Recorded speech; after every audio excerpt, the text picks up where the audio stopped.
Are you live? Good morning, everybody. Welcome to Life with Annie. It is still morning. It's about 10:30 here in sunny South Carolina today on this Independence Day. And we're not doing hamburgers or hot dogs today. We're going to do something I've been wanting to try for a long time. And I've not ever tried it. I've had it, but I've not ever made it. So we're going to do how to make the best shrimp boil in a slow cooker. That's what we're going to do today. So I've got my slow cooker here. I do line mine with a little Crockpot liner just because it's easier for me to clean up. That's the only reason I do that. You can leave that out if you don't want to use a Crockpot liner, but I do. Okay, so the recipe calls for 1.5 pounds of small red skin potatoes, but I'm using potatoes out of Matt's garden. He went out and dug them up for me last night, and some of them are Yukon Gold and some of them are German something. What are they, Matt? Butterballs. Butterballs. So we're using those. They're a small potato. And then you need a pound of smoked andouille or kielbasa sausage cut into 1-inch pieces. You need 3 ears of corn shucked, cut into thirds. You need 6 cloves of garlic smashed and peeled, 1/4 cup of Old Bay seasoning, 1 medium lemon halved and then wedges for later, and then 6 cups of water. And then you're going to cook that, and then you're going to add your shrimp in later, and we'll get to that in just a little bit. So we're just going to throw everything in my crock pot here so I can get this going so we can go about our day, and then in 4 to 5 hours have a delicious meal. All right, so We got a good morning from Debbie. morning, Debbie. And Welcome. good afternoon from Hillary. Hey, Hillary. And then Sue. Ireland. Mhm. Okay. And then the Happy 4th of July from Maine from Sue. Well, good morning, everybody. Good morning, Sue. So I hope y'all are having a great day so far. So we're going to get this going. So these are the potatoes that Matt grew, and I went ahead and I washed them really well, and I've got them cut up. And it says to put these in the bottom. So that's what we're going to do. And I'm just going to kind of spread them around. It said put them in a single layer in a 6-quart or larger slow cooker, but mine's not in a single layer, but I love potatoes, so I'm okay with that.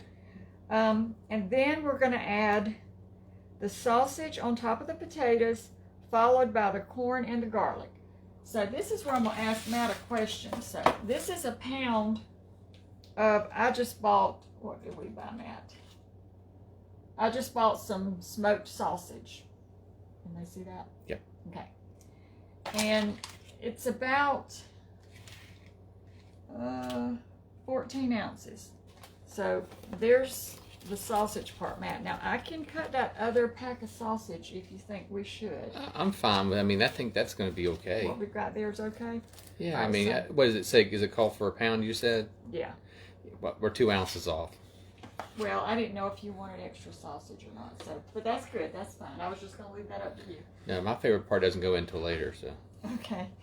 And then let's see. We're going to add the corn.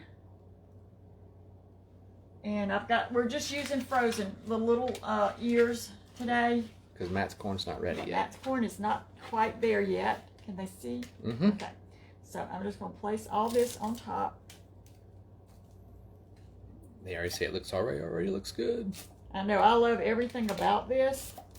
So I'm sure, hopefully. That's a pretty plate you got there. Well, it is.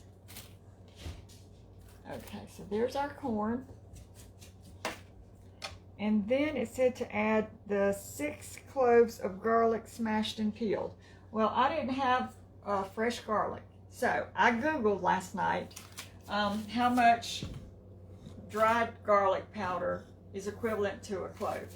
And it said 1/8 of a teaspoon. So Matt and I have been here early this morning trying to use our brain. I was no help. Trying to figure out, well, how much is an 1/8 times 6? Anyway. It's just under a teaspoon, about 3/4 of a teaspoon.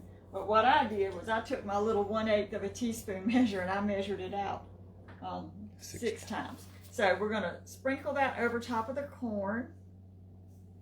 But if you have fresh garlic, you can just use 6 cloves smashed and peeled.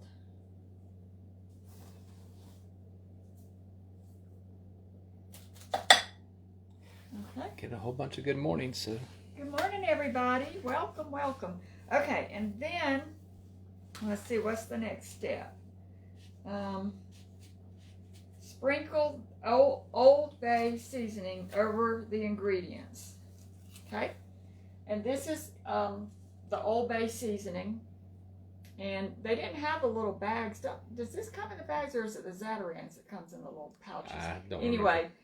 Every store I went to was out, so we're using, it calls for 1/4 of a cup, so I've got it measured out here, and we're just going to sprinkle that over top. Can they see down in here? No, but should we have put some underneath the corn maybe no, too? I'm going by the, Okay. And you know I don't usually follow everything by the book, and for the most part I do, but I'm just, as far as the layering, I'm doing it the way it says. And I will post this on the page later as well. And it's all going to have some liquid in there, so it'll all cook down. So there's our 1/4 of a cup of Old Bay seasoning. And then, let's see, add lemon juice. So squeeze the lemon halves. It's 1 medium lemon, I think it said. Yeah, halved, and then you're going to need, now this is killing me to use my lemon, y'all. Because y'all know I cut up 1 lemon for tea, and it's in the refrigerator, and this is the only other lemon I have, so I'm probably going to need more lemons next week. But anyway, I'm going to squeeze this and try to keep the seeds out.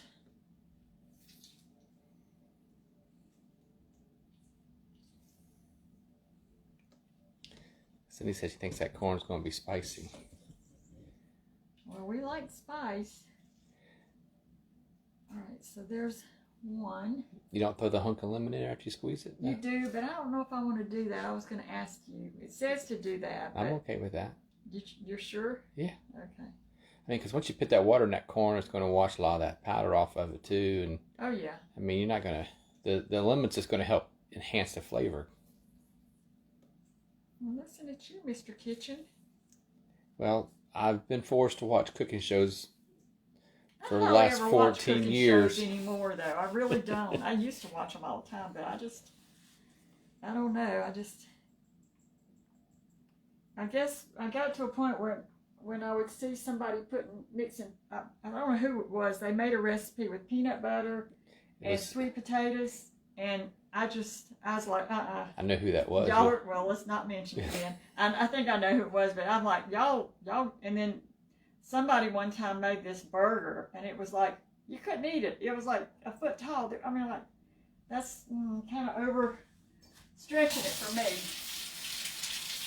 Happy 4th to everyone, and good morning. If you're in the States, good afternoon. If you're in Europe, I guess good evening if you're in the Far East. Yes, welcome to everybody.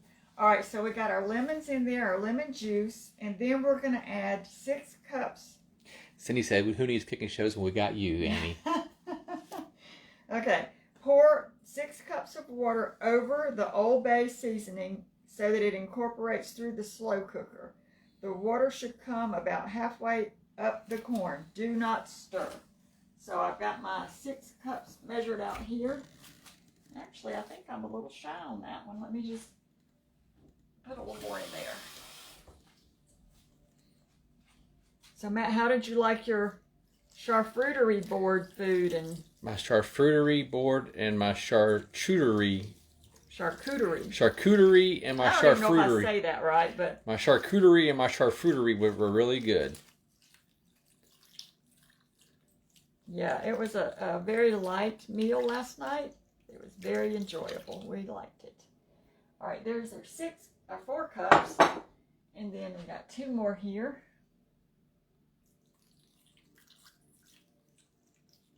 Hillary said you're an amazing cook. Oh, thank you, Hillary. And then Cindy agreed. Thank y'all. I think so too. All right. Even when I have to be the guinea pig for new things. All right, so then let's see. Okay, so we've added the water. Okay, so we're going to put this on high for 4 to 5 hours.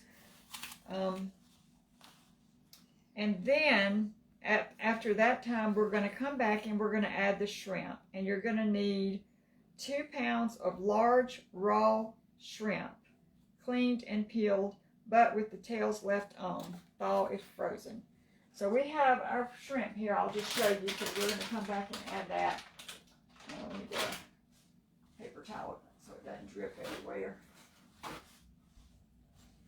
right, so we got 2. I got the extra large, and it is peeled, deveined, and it has the tail on. So we're going to pop this back in the refrigerator, and then when it gets time for the this to be done, we're going to add the shrimp. And then let's see. It says, in case you don't, we'll come back and show you what this looks like. When your 4 to 5 hours of cooking time are up for this, you're going to come back and you're going to add the shrimp. You add the shrimp. Gently stir until just submerged and cook until opaque, about 10 to 15 minutes, depending on your size of your shrimp. If the slow cooker is too full to put the shrimp in easily, remove the corn before adding the shrimp. And then you strain and serve. It says you can line a table with a newspaper or butcher paper and just kind of strain this out and then dump it all on the table if you're having a large crowd and you can just eat from the table. We'll probably put it in plates and eat it like that, and serve with lemon wedges, melted butter, hot sauce, and reserved cooking liquid on the side for dipping. And you may want to add more Old Bay and parsley when it's done. So, Carol, if you don't like shrimp, you don't have to. You could probably go with just out the shrimp. She says she's not a shrimp. Yeah, I guess you probably could. Yeah, I mean, it would probably be good. And if you want to put some crab legs, if you like crab, maybe you could do something like that. But I guess this to me looks good just by itself. Yes, that's what I'm saying. I'm sure you could just go like this. Yeah, and just eat it this way. But yeah, so I'm going to get this turned on, plugged up and turned on over here. Everybody is hopping in. We appreciate you coming on and watching Life with Annie. Yes. She enjoys everybody watching it. She really appreciates when anybody passes it along. Yeah, and we need to come up with a new word. Yeah, I was thinking, that S-H-A-R-E word. That you're not supposed to say? Yeah, I don't know. I don't understand that, but that's what everybody says. How about feather the video? For in honor of our chickens, they have all the feathers. You can feather the video. Which means to S-H-A-R-E. So, but yeah, I'm going to kind of clear this area. Sprinkling the goodness. That works too, Debbie. Or serving the dessert. I don't know why Facebook is funny like that, but they are. All right, let me turn this off. Let me see if I can lift this bad boy up. Let me go. You want to get one more look? Yeah, we get one good look down inside there. Liquid.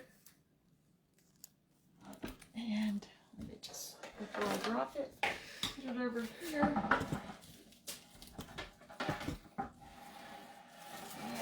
And we love having you, Pauline, from Ohio. We sure do. We try to keep this a friendly page. Yeah, Jennifer, you don't add the shrimp until after it's cooked for 5 hours before you add the shrimp. So yeah, hopefully it won't overcook it. Yeah. Yeah, I agree. Pamela says scallops would probably be good too, and I agree with that. I love scallops. Yeah, that would be good. Let me grab my lid. Wish I'd have thought of that. Turn this on high. Lobster. People said you could add lobster pieces. Yeah. All right. So it's on high. So there it goes. And we can put this in the freezer mat and make another recipe another time. All right. So I will post this, but at least you got a math lesson today. 1 clove of garlic is 1/8 of a teaspoon of dried garlic. So I learned something. I even wrote that down on here. All right, everybody. So I think Matt and I have a couple of projects we're going to do around the house today. Oh, he's giving me, his eyes just bugged out. Well, one of them. We got to put that one thing together. And then We will come back in about 4 to 5 hours when we add the shrimp, and then we'll show you what the finished product looks like at the end. So this is going to be our 4th of July meal for today. We have the meats and fruits and dip from last night that we can eat for lunch. And Matt reheated we ate the last of the Dutch baby this morning. Let's tell the whole story. Where did you get your Dutch baby at?